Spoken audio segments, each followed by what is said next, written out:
ప్రపంచంలోనే అతి ప్రాచీన సంప్రదాయక పాకశాలలో తయారయ్యే జగన్నాథుని అమృతమయ ప్రసాదం అత్యంత మహిమాన్వితం. సాక్షాత్తు భగవానుడు ఇక్కడ భోజనానికి విచ్చేస్తారని, మహాలక్ష్మీదేవి ఆ భోజనశాలని పర్యవేక్షిస్తుందని, అందుకే పూరి జగన్నాథ క్షేత్ర ప్రసాదానికి అంత ప్రాధాన్యత ఉన్నది. ఇక్కడ మూలమూర్తులకు నివేదించిన ప్రసాదం విమలాదేవికి సమర్పించిన తర్వాతనే భక్తులకు అందిస్తారు. ఇలా చేయటానికి ఒక కారణం ఉన్నది.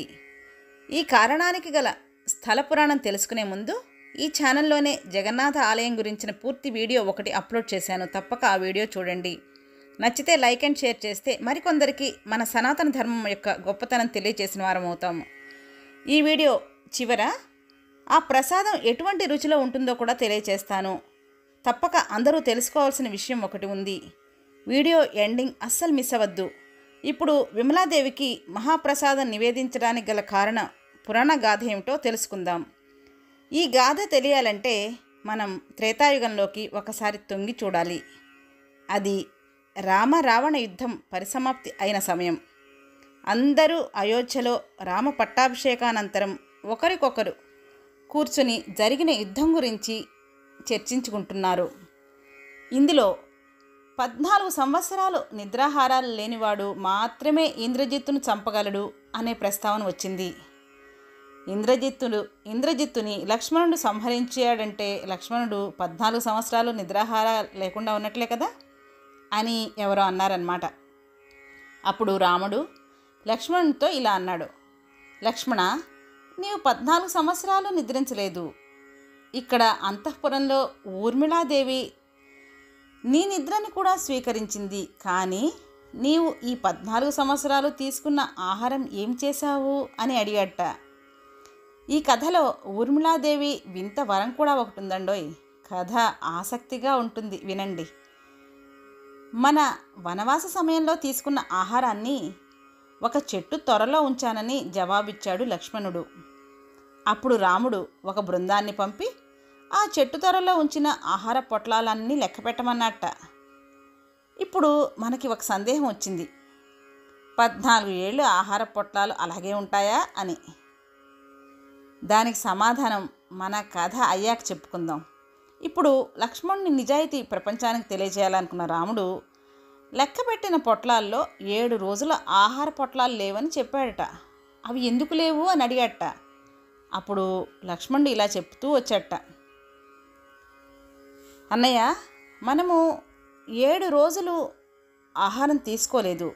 ఆ 7 రోజులు ఏమిటంటే, మొదటిగా మన తండ్రి గారు మరణం తెలిసిన రోజున, రెండవది రావణుడు సీతామాతని అపహరించిన రోజు, మూడవ రోజు మైరావణుడు మనల్ని పాతాళానికి తీసుకువెళ్ళిన సమయంలో, నాలుగవ రోజు నేను ఒకసారి ఇంద్రజిత్తు బాణానికి మూర్ఛిల్లిన రోజు, ఐదవసారి మన్నాడు ఇంద్రజిత్తుతో భీకర పోరు జరిపిన సమయంలో నాకు ఆహారం స్వీకరించే సమయమే లేదు, ఆరవ రోజు రావణ సంహారానంతరం మనకి బ్రహ్మహత్యా దోషం జరిగిందని ఆహారం స్వీకరించలేదు, ఏడవది రావణ సంహారానంతరం లంకావాసులు బాధతో ఉన్న సమయంలో వారికి బాసటగా మన సేనతో సహా మనం ఆహారం స్వీకరించలేదు అని లక్ష్మణుడు బదులిచ్చాడు. లక్ష్మణుడి నిబద్ధతకు రాముడు మనసు కరిగిపోయింది. అదే సమయంలో ఊర్మిళ పట్ల కూడా ప్రసన్నులయ్యి, తల్లి, నీవు మా వనవాస సమయంలో చేసిన త్యాగం మరువలేనిది. నీ వల్లనే మేము ఈరోజు ఈ స్థానంలో ఉన్నాము. కావున నీవు కూడా మా ముగ్గురి ప్రక్కన ఉండవలసిందనని చెప్పినారట రాముడు. రాముల వారి అనుగ్రహానికి ఊర్మిళాదేవి కళ్ళు చెమ్మగిల్లాయి. ఊర్మిళాదేవి: ప్రభు, నాకు మీ పాదపద్మాల దగ్గర చోటు ఇవ్వండి. ఆ ప్రదేశం కంటే అత్యుత్తమ స్థానం మరి లేదు. మీ అనుగ్రహాన్ని పొందే నైవేద్య రూపంలో నేను ఉండేలా అనుగ్రహించమని వేడుకుందట ఊర్మిళాదేవి. అప్పుడు రాములవారు ఇలా చెప్పారట: కలియుగంలో పురీక్షేత్రంలో కృష్ణావతారంగా నేను జగన్నాథుడిగా, లక్ష్మణుడు బలభద్రునిగా, అక్కడ ఆలయంలో నిత్యం సమర్పించే ప్రసాదంలో నీవు కొలువై ఉంటావు అంటూ వరాన్ని ప్రసాదించాట. ఇప్పుడు జగన్నాథ క్షేత్రంలో విమలాదేవి ఉపాలయం ఉన్నది. అక్కడ నివేదించిన తర్వాతే భక్తులకు అందిస్తారట. ఇప్పటికీ అదనమాట. ఇక్కడి క్షేత్రపాలకురాలైన విమలాదేవి పూర్వజన్మలో లక్ష్మణుని భార్య ఊర్మిళాదేవిగా పురాణ గ్రంథాల్లో నిక్షిప్తమై ఉన్నది. ఇప్పుడు ఆహార పొట్లాల గురించి మనకి ముందుగా ఒక సందేహం వచ్చింది కదా మనకి, అదేంటో చూద్దాం.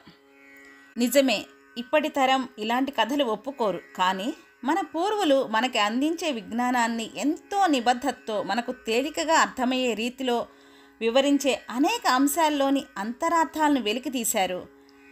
కథ కథగా కాకుండా కథ వెనక ఏముంది, అది ఏ సందేశాన్ని ఇస్తోంది అనేది మాత్రమే మనకి చెప్పారు. కానీ సందేహాలు అప్పట్లో వచ్చేవి కాదు, అర్థం కాదు, అంతరార్థం ముఖ్యం అనే భావనలో ఉన్న రోజులవి.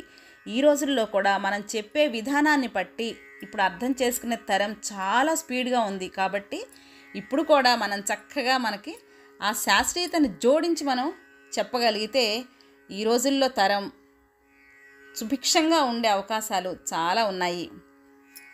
ఇప్పటి కథలో ఆహార పొట్లాల గురించిన కథ కాదు అది మనం ఆలోచించాల్సింది. లక్ష్మణుడు ఊర్మిళాదేవి దాంపత్య నిజాయితీతో పాటు రామాయణ యుద్ధకాండ ఘట్టాలను రాముడు అడవికి వెళ్ళిన దగ్గర నుంచి సమాప్తి వరకు ఉన్న 7 ముఖ్య ఘట్టాలను లక్ష్మణుని ద్వారా మనకు గుర్తు చేశారు. ఇలా గుర్తు చేయడం ద్వారా మనం రామాయణాన్ని మనకు తెలియకుండానే ఒకసారి దర్శించేశాం. ఇలా పూర్వం రామాయణ భాగవత భారతాది గ్రంథాలను ఎంతో సులువుగా నేర్చుకునేందుకు కొన్ని కథలను పిట్ట కథలను జోడించి అనుసంధానం చేసి అందించారు. ఇదనమాట పూరిలోని విమలాదేవి నైవేద్యం కథ. ఇప్పుడు మళ్ళీ పూరి పాకశాలకు వచ్చేద్దాం. ఇక్కడ వంట చెరకును ఉపయోగించి ప్రాచీన విధానంలో యజ్ఞంతో సమానంగా భావించి అగ్నిహోత్రాన్ని సూర్యనారాయణని ఆరాధించి వెలిగించి కొత్త కుండలతో వంట ప్రారంభిస్తారు. ఇక్కడ వంటశాలలో ఒకసారి వాడిన కుండల్ని మరొకసారి వాడరట. ఆ కుండలను కూడా పూరి దగ్గరలోని కుంభారు గ్రామస్తులు తయారు చేస్తే వాడటం ఇక్కడ ప్రత్యేకత. ప్రసాదం ఎప్పుడూ ఒకే రుచిలో ఉండడం అక్కడ అదృశ్యంగా పర్యవేక్షిస్తున్న లక్ష్మీదేవి శక్తి అని చెప్తారు. వండేటప్పుడు ఏ వాసన లేని పదార్థం నివేదించాక ప్రసాదంగా మారి సువాసన వెదజల్లుతుందని అక్కడ పండితులు చెప్పారు. లక్ష్మీ పురాణం ప్రకారం ఇక్కడ మహాప్రసాదం పువ్వాడని దేవతలు కూడా పూజిస్తారట. ఇందులో అన్నం, ముద్దపప్పు, పొంతుల, పకోడో, కొరి వంటి పదార్థాలు ఉంటాయి. ఇవి కాక మరిన్ని తీపి పదార్థాలు కూడా ఉంటాయి.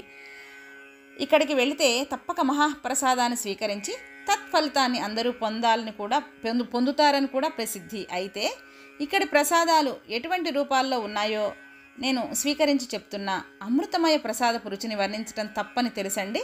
కానీ స్పైసీ ఫుడ్ అలవాటు పడిన మన తెలుగు ప్రాంతాల వారు లేదా వేరే ఏ ఇతర ప్రాంతాల వారైనా స్పైసీస్కి అలవాటు పడిన వాళ్ళు మాత్రం ఈ మహాప్రసాదాన్ని ఎక్కువ తినలేరండి. ఎందుకంటే ఇందులో ఉప్పు కారాలు ఉండవు అన్నమాట. కాబట్టి ముందుగా ఒక విస్తర్ని తీసుకొని మీరు స్వీకరించగలిగితే మరొకటి తీసుకోండి ఇలా చెప్పడం తప్పని నాకు తెలుసు. మేము వెళ్ళినప్పుడు తెలియక తీసుకొని అవి తినలేక పడేయటం చూశానండి. ప్రసాదాన్ని దుర్వినియోగం చేయటం మహాపాపం. అందున అన్నమే పరబ్రహ్మ స్వరూపం. జిహ్వచాపల్యాన్ని తగ్గించడం కోసం సాత్విక ఆహార రూపంలో అన్నబ్రహ్మ ఉన్నాడని మనం గ్రహించాలండి. కాబట్టి మీరు అర్థం చేసుకుంటారని భావిస్తున్నాను. అన్యథా భావించవద్దు. తీపి పదార్థాలు నిలువ పదార్థాలకి ఇబ్బంది లేవండి. అక్కడ మజ్జిగతో తయారు చేసిన పదార్థాలు కూడా ఉంటాయి. దేవాలయ ప్రాంగణం ఆనంద బజార్లోనే ఇవన్నీ మనకి లభ్యమవుతాయన్నమాట. తప్పక ఈ సూచనని గమనిస్తారని, మరిన్ని ఇన్ఫర్మేటివ్ వీడియోస్ కోసం ఈ channel like, share and subscribe చేస్తారని ఆశిస్తూ స్వస్తి.